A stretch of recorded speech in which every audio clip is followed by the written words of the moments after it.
अगले क्वेश्चन पे आते हैं। A ball of mass m moving with uniform speed collides elastically with another stationary ball. The incident ball will lose maximum kinetic energy when the mass of the stationary ball is. ठीक है, तो यहाँ पे जो cases हम लोग discuss करते हैं उन केसेस को अगर याद रखें तो पहले तो यहाँ पे ये वर्ड इंपॉर्टेंट है। ठीक है, और ये इलास्टिक कोलिजन के कुछ केसेस हैं जो कराए जाते हैं। तो एक तो हम लोग नॉर्मली मोमेंटम कंजर्वेशन लगाते हैं, उसमें कुछ केसेस हम पढ़ते हैं कि कोलाइडिंग बॉल का मास जो है वो जिससे वो कोलाइड कर रही है उससे बहुत ज़्यादा है।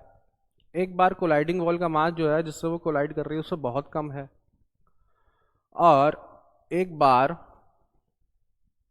कोलाइडिंग मास का जो मास है वो जिससे वो स्ट्राइक कर रही है उसके बराबर है। ठीक है, अब तो इसमें अगर आपको एक बात पता होगी कि अगर दो बॉल सेम मास की हैं, ये v की स्पीड से चल रही है और ये वाली रेस्ट पे है, ये बिफोर कोलिजन की बात कर रहे हैं हम।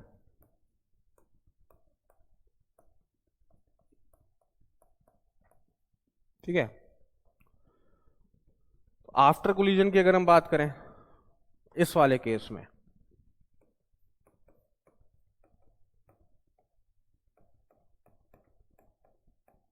तो इसमें क्या होगा बेटा कि ये वाली जो है मास m की ये रेस्ट पे आ जाती है और ये वाली जो मास m की है इसको इसकी वेलोसिटी मिल जाती है। ठीक है ना, तो अब क्वेश्चन की लैंग्वेज के हिसाब से समझो वो आपसे क्या जानना चाहता था। वो कह रहा था incident ball will lose maximum kinetic energy. तो एक तो काइनेटिक एनर्जी स्केलर क्वांटिटी है, जीरो हो मतलब नेगेटिव हो नहीं सकती।